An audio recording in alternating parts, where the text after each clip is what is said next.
Get ready makipagplastikan dahil tonight, ang tampok natin ang packaging na nagpapanggap na plastic pero gawa talaga sa kamoting kahoy, kaya nabubulok. Tara, let's change the game!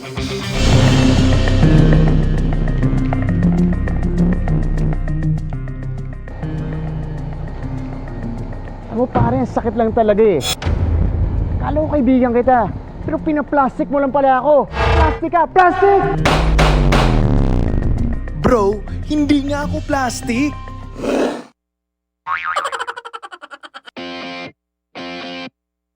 Mga kapuso, this is not your usual plastic na harmful sa kalikasan. Dahil ang plastic na ito, kayang mag-biodegrade in 64 days. Pati, matunaw.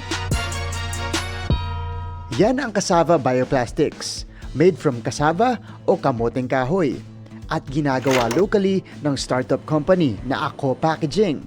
We want to make sure that we're using a material na hindi magko-contribute sa pollution, plastic pollution. Ang major difference nito, of course, compared to plastic, wala siyang petroleum component, wala siyang microplastics.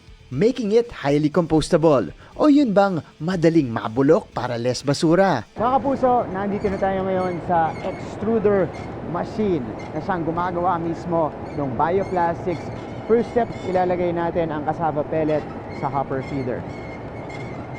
We're making use of cassava starch, so siya na yung pulverized, no, parang powdered form. Now we're mixing it with compostable polymers para maging resin. Tutunawin ang cassava pellets papunta sa blower para mabuo ang film.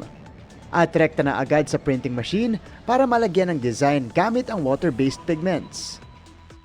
Meron na tayong Hindi Ako Plastic Halloween loot bag.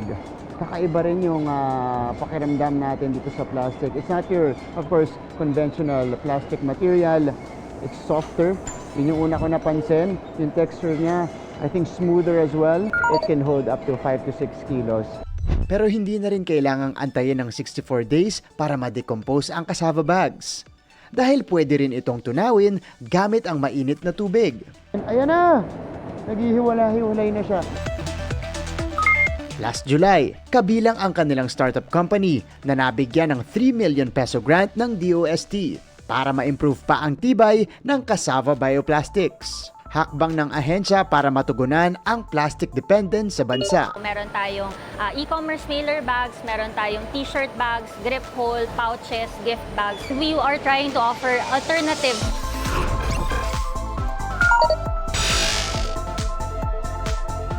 There you have it mga kapuso, sana masuportahan pa natin ang research and development ng mga produktong nakabubuti para sa ating kalikasan. Para sa GMA Integrated News, ako si Martin Javier, changing the game!